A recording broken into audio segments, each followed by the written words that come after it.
ഒരു ആഴ്ചക്കുള്ളിൽ പ്രൊജക്റ്റ് തീർത്തു കൊടുക്കണം. എൻ്റെ പ്രോജക്റ്റ് മാനേജർ എന്നെ വിളിച്ച് ഭീഷണിപ്പെടുത്തി. ഇതിന് ഞാൻ സമ്മതിച്ചില്ലെങ്കിൽ ഒരാഴ്ചക്കുള്ളിൽ എൻ്റെ ജോലി പോകും.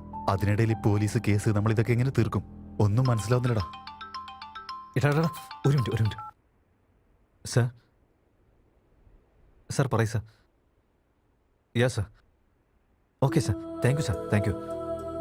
എടാ, മാനേജറോട് സംസാരിച്ചു. എൻ്റെ പെയിൻ സ്ലിപ്പ് കൊണ്ട് ഈ പ്രാവശ്യം 5 ലക്ഷം തരാൻ സമ്മതിച്ചു. പക്ഷേ ഇനി 20 ലക്ഷം വേണമല്ലേ? എൻ്റെ ഒരു പേഴ്സണൽ സേവിങ്സ് ആയിട്ടൊരു 5 ലക്ഷം രൂപ കാണുമെന്ന് തോന്നുന്നു. ബാക്കിയുള്ള 15 ലക്ഷം രൂപ ഒപ്പിച്ചാൽ എല്ലാം ശരിയാവും തോന്നുന്നു. എൻ്റെ അടുത്ത് നിങ്ങൾക്ക് തരാൻ ഒന്നുമില്ലടാ. പാതി സാലറി കിട്ടുന്ന ഞാൻ എന്ത് സേവ് ചെയ്യാനാ? ഏയ്, ആവശ്യമില്ലാത്ത വിഷയത്തിൽ വെറുതെ തലയിടരുതെന്ന് കാരണവന്മാര് പറഞ്ഞിട്ടുണ്ട്. നമ്മൾ കേക്കോ കേൾക്കാണ്ടിരിക്കോ? കേൾക്കാത്തോണ്ട് ഒറിജിനൽ ID കാർഡ് പോലീസിന് കൊടുത്ത് ഡ്യൂപ്ലിക്കേറ്റ് ആയിട്ട് നടക്കേണ്ട അവസ്ഥയാ. നിങ്ങൾ പൈസ അറേഞ്ച് ചെയ്യോ എന്ത് ചെയ്യുമെന്ന് എനിക്ക് അറിയണ്ട. 2 ദിവസത്തിനകം ID കാർഡ് എനിക്ക് വേണം. ദയവ് ചെയ്ത് എന്നെ ഇതിലേക്ക് വലിച്ചഴക്കരുത് പ്ലീസ്. സർ, എടാ, ഒന്നും ഉണ്ടാവില്ല, നീ പേടിക്കണ്ട. ഞാൻ തന്നെ എന്തെങ്കിലും ചെയ്ത് നിങ്ങളെ എല്ലാവരെയും ഈ പ്രശ്നത്തിൽ നിന്ന് പുറത്തുകൊണ്ടുവരും. ഞാൻ നാട്ടിൽ പോയിട്ട് അച്ഛനുമായിട്ടൊന്ന് സംസാരിച്ച് നോക്കട്ടെടാ. എടാ, നാളെ എൻ്റെ എൻഗേജ്മെൻറ്റാ. നീ ഉണ്ടാവില്ലേ ഇതിന്? ഇല്ലടാ, പ്രോബ്ലം ഞാനാ ഉണ്ടാക്കിയത്. ഇത് ഞാൻ തന്നെ സോൾവ് ചെയ്യും. ഭരത്, എനിക്ക് പരിചയമുള്ള ഒരു പ്രൊജക്ട് മാനേജറുണ്ട്. നിന്റെ കാര്യം ഞാൻ അയാളോട് പറയാം.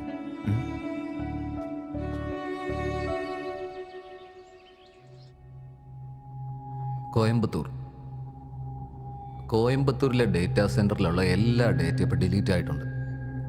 ഗവൺമെൻറ്റുമായിട്ട് ബന്ധപ്പെട്ട പാൻ കാർഡ്, ആധാർ കാർഡ്, പിന്നെ എല്ലാ ഡിജിറ്റൽ ഡേറ്റയും ഇപ്പോൾ ക്യൂ ഹബിൽ മാത്രമേ ബാക്കിയുള്ളൂ.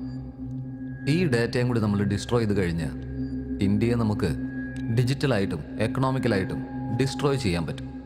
നമ്മൾ ഐഡൻറ്റിഫൈ ചെയ്ത് 5 BCB ക്യൂ ഹബിനെ ബ്ലാസ്റ്റ് ചെയ്ത് കളയും. അതിന്റെ ദിവസം എപ്പോഴാ?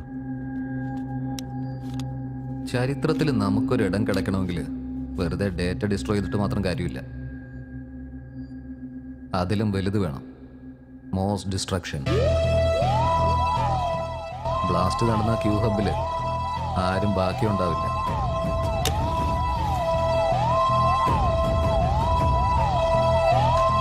ഞാൻ അങ്ങോട്ട് തന്നെയാ പോകുന്നത്. ഞാൻ ഇവിടെ നിന്ന് ഇറങ്ങി. ഞാൻ ഭരത്. ഒരു മിനിറ്റ് ഒന്ന് ഹോൾഡ് ചെയ്തേ. ഒരു മിനിറ്റ്. ഓംകാർ പറഞ്ഞിട്ട് വന്ന ഓംകാർ നിന്നെ കുറിച്ചാ പറഞ്ഞത്? അതെ സാർ, അതെ. ഭരത്, എങ്ങനെയുണ്ട് ഇപ്പൊ? അസുഖമായിരിക്കുന്നു സാർ. പ്രോജക്റ്റിനെ കുറിച്ച് വാ, നമുക്ക് ബാറിൽ നിന്ന് സംസാരിക്കാം. സാർ പ്ലീസ് സാർ, ഞാനതിനത്ര പണക്കാരനല്ല സാർ. നിന്റെ പ്രോബ്ലം എനിക്ക് മനസ്സിലായി മോനെ. ഞാൻ സ്കോച്ചോ വിസ്കി ഒന്നും കുടിക്കില്ല. ഞാൻ ചെറിയ സാധനം കുടിക്കുള്ളൂ. തൊട്ട് വെക്കാൻ ഒരു ചെറിയ പിക്കിള്. ബാബാ, നമുക്ക് പോവാൻ എന്തായാലും. ഹലോ, ഞാൻ വരില്ലട്ടാ. ഓക്കെ,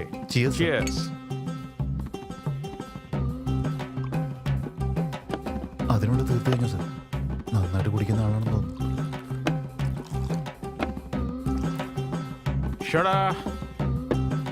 സാർ, എന്റെ ജോലിന്റെ കാര്യം. എന്നിട്ട് ഒരു ഫുള്ളും കൂടെ പറ സാർ. ടൈം കഴിഞ്ഞു.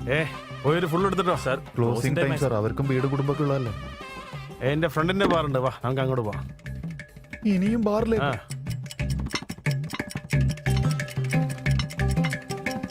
എന്റെ കയ്യിലുള്ള കാശൊക്കെ തീർന്നടാ. ഒരു 6000 രൂപ ഇട്ടാടാ. സാർ പോവാൻ സാർ, ടൈമായി സാർ. ഇത്ര പെട്ടെന്ന് എവിടെ പോവാൻ? നമുക്ക് വേറെ സ്ഥലത്തേക്കോ? ഇനി അടുത്ത ബാറിലേക്കോ?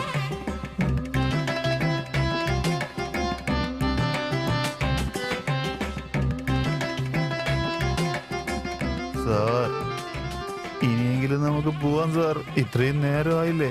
വീട്ടിൽ പോയി ഫ്രഷാ കുടിക്കാം. വാ പോവാം. ഇനിയും ഫ്രഷ് ആയിട്ടോ?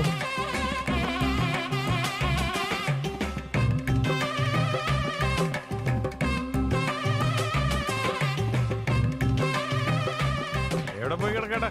അവൻ കിടന്ന് ഒച്ച ഉണ്ടാക്കുന്നടാ. എവിടുന്ന് കിട്ടിയടാ ഇവനെ? വാടാ.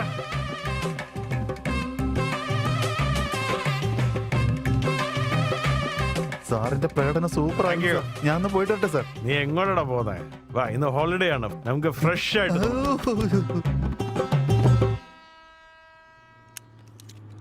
എടാ, നീ കടം മേടിച്ചിട്ടുണ്ടെങ്കിൽ തിരിച്ചു തന്നൂടെ? കിട്ടാനുള്ള പൈസ കിട്ടിയില്ല ചേട്ടാ. ഓന് ജോലി കിട്ടി ഉടനെ തന്നെ ഞാൻ തന്നു നിർത്തേക്കാം. എന്താ നീ അഭിനയിക്കാണോ എന്റെ മുന്നിൽ? കടം വിട്ടാതെ എന്നെ പറ്റിക്കാന്ന് ഏയ് വിചാരിച്ചു നീ എന്റെ അച്ഛനെ അടിക്കോടാ. ഇവനെ കൊന്നു കളടാ അവനെ വിട് കേട്ടോ. അവനൊന്നും ചെയ്യില്ലേ എന്റെ മോനെ വിട് കേട്ടോ. അവനൊന്നും ചെയ്യില്ല കേട്ടോ. അയ്യോ, അവനൊന്നും ചെയ്യില്ല കേട്ടോ. ഇവൻ നിന്റെ മകനാണ്. അതെ ഇവന് വേണ്ടിട്ടാണോ നീ കടം വാങ്ങിയത്? ചേട്ടാ, അവനൊന്നും അറിയില്ല കേട്ടോ. ഇവന് കുറച്ച് അഹങ്കാരം കൂടുതലാണല്ലോ. നിന്റെ ഈ അഹങ്കാരം ഉണ്ടല്ലോ, അതെന്റെ പൈസ തന്നിർത്തിട്ടായിക്കോട്ടറാ. നിനക്കൊരു മാസത്തെ സമയം തരാം. പലിശ സഹിതന്റെ കടം തീർത്തില്ലെങ്കിലുണ്ടല്ലോ, നിന്റെ വീടും പറമ്പും ഞാൻ സ്വന്തമാക്കും. എന്നെ അധികം കളിപ്പിക്കരുത്. വാടാ അച്ഛാ, എന്താ അച്ഛാ ഇത്? Hello Rishi, I am so excited today. Guess what? ആഹാ, എന്തു പറ്റി? എന്താ വിശേഷം? മഹാദേവനെ കണ്ടെത്തിയോ? അതെ, ഇനി ഒരു 15 മിനിറ്റ്സിനുള്ളിൽ ഞാൻ അവനെ കാണും. എങ്ങനെയാ കണ്ടുപിടിച്ചേ? You know what? അവൻ ഇന്ത്യയിൽ നിന്ന് സ്വിറ്റ്സർലൻഡിലേക്ക് പോയിരിക്കാം. സ്റ്റഡിയും ജോബും ഒക്കെ അവിടെ തന്നെയാ. Now he is settled in Switzerland. വലിയ കമ്പനിയിൽ ജോലി ചെയ്യാം. ഇന്ത്യയിൽ ഒരു വർക്ക് വിഷയമായിട്ട് വന്നിരിക്കാം. 2 വീക്സിൽ തിരിച്ചു പോകും. ഇവിടെ ഹോട്ടൽ പാലോണിൽ വന്നിട്ടുണ്ട്. എന്തേ പറയുന്നത്? ശരിക്കും മഹാദേവൻ തന്നെ ആണോ? ഏയ്, ഹോട്ടലിൽ എത്തി. ഞാൻ നിന്നെ വൈകുന്നേരം വിളിക്കാം. ഓക്കെ? അപ്പൊ വിശദമായിട്ട് എല്ലാം പറയാം. Okay, bye. Hello hello.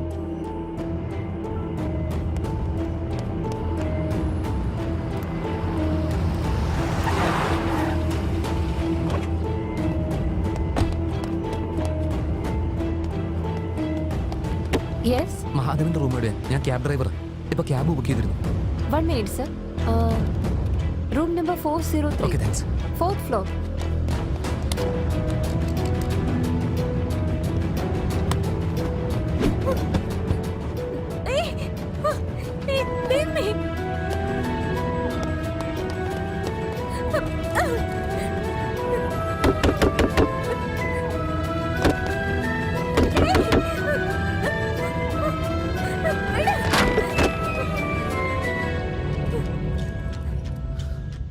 ആ,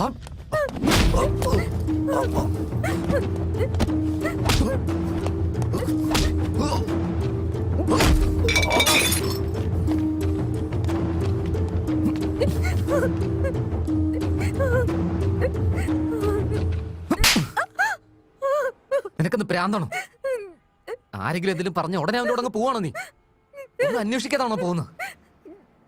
എടി, ഫോറിനിൽ നിന്ന് വന്ന ആരെങ്കിലും ഇതുപോലത്തെ ഹോട്ടലിൽ റൂം എടുക്കും തോന്നുന്നുണ്ടോ? പ്രേമിക്കുന്ന ആരെങ്കിലും റൂമിലോട്ട് വരാൻ പറയൂടി. ഞാൻ വരാൻ ഒരു നിമിഷം ലേറ്റ് ആയിരുന്നെങ്കിൽ നിന്റെ അവസ്ഥ എന്താവരെന്ന് ഓർത്തിട്ടുണ്ടോ? ഇത്രയും കൊല്ലിട്ട് കാത്തിരുന്നവൻ വന്നില്ലെങ്കിലേ ഒന്നുകിൽ അവൻ നിന്നെ പ്രേമിക്കുന്നില്ല, അല്ലെങ്കിൽ അവൻ മരിച്ചു പോയെന്ന് വിചാരിച്ചേക്ക്. അതെ, എനിക്ക് ശരിക്കും ഭ്രാന്താ. ചെറുപ്പത്തിലെ ഓർമ്മകളൊക്കെ ഇപ്പോഴും ഞാൻ കൊണ്ടു നടക്കുന്നില്ല. അതുകൊണ്ട് എനിക്ക് ഭ്രാന്ത് തന്നെയാ. എന്റെ മഹാദേവനെ കണ്ടുപിടിക്കാൻ ഞാൻ എവിടെ നിന്നല്ലാതെ ഇങ്ങനെ അലഞ്ഞു നടക്കുക. എനിക്ക് അവനോടുള്ളത് ഭ്രാന്ത് തന്നെയാ. അത് ഞാനൊരു ഭ്രാന്തിയാ. പക്ഷെ അവനെന്നെ ഇഷ്ടമല്ലെങ്കിൽ കൂടെ കുഴപ്പമില്ല. പക്ഷെ മരിച്ചൊന്നും പറയരുത്.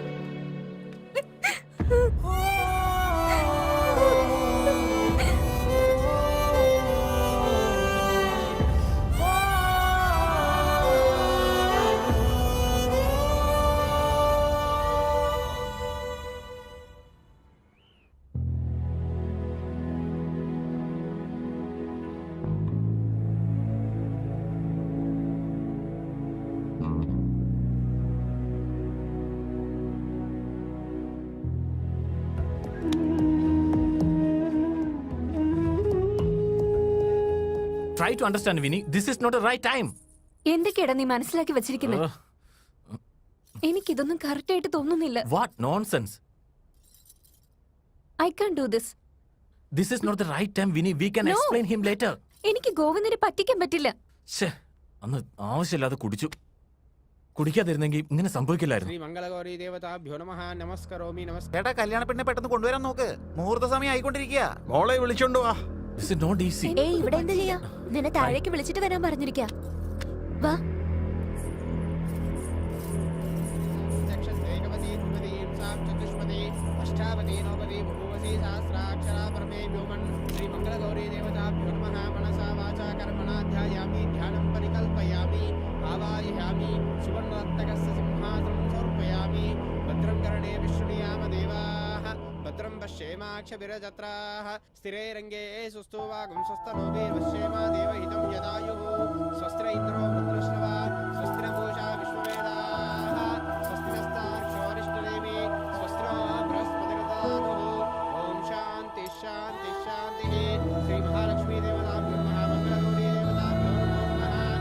മോനെ ഈ ശുഭമുഹൂർത്തത്തിൽ തന്നെ അങ്ങോട്ട് ഈ മോതിരം അങ്ങോട്ട് കൈമാറിക്കൊള്ള. നിങ്ങൾ എപ്പോഴും ശിവനും പാർവതിയും പോലെ നല്ല പൊരുത്തത്തോടെ ജീവിച്ചുകൊള്ള.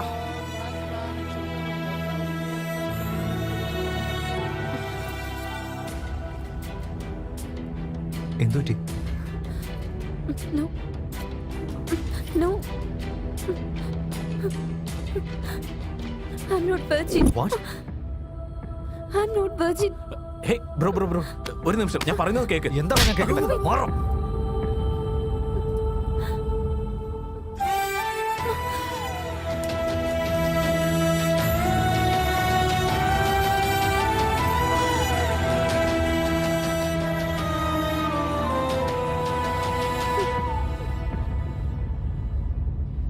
നമ്മുടെ വയലില് കൃഷി ചെയ്തിട്ട് 3 വർഷമായടാ. നിന്റെ അച്ഛനാണെങ്കി ദിവസം ചെല്ലുന്തോറും ക്ഷീണിതനാവോ. കടമാണെങ്കി കൂടിക്കൊണ്ടേ ഇരിക്കുക. നീ എന്തെങ്കിലും നല്ലൊരു ജോലി ചെയ്യുവാണെങ്കിൽ നമ്മുടെ കഷ്ടങ്ങളെല്ലാം തീരും മോനെ. നിന്റെ അച്ഛൻ ഈ കഷ്ടപ്പാടിനെ പറ്റി നിന്റെ അടുത്ത് പറയണ്ടെന്ന് പറഞ്ഞതാ. പക്ഷെ ഈ കഷ്ടപ്പാടിൽ നിന്ന് കരകയറണമെങ്കിൽ നിനക്ക് നല്ല ജോലി കിട്ടണം.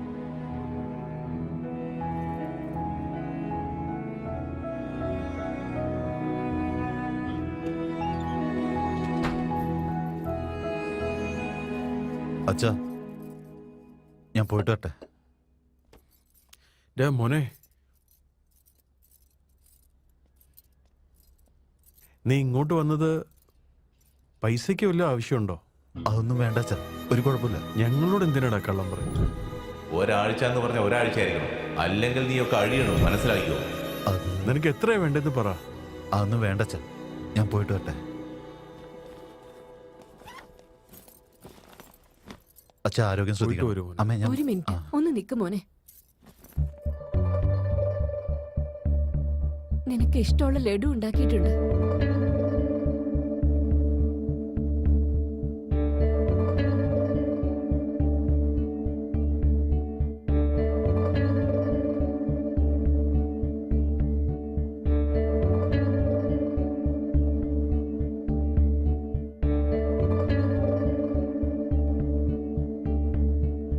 കണ്ടു ഞാൻ നിന്നിൽ തേടും രാഗം, കണ്ണീര നിന്നെ തേടും മോഹം, നെഞ്ചോരം ചേർക്കും നേരം തൂമഞ്ഞോ, കണ്ണീരിൽ മണമായി എന്നിൽ അലിയാൻ വാ, മനമൊന്നായി ചേരും നേരം അരികെ നീ. ഒരു മാസത്തിനുള്ളിൽ നിന്റെ കടമൊക്കെ ഞാൻ വീട്ടിയിരിക്കും.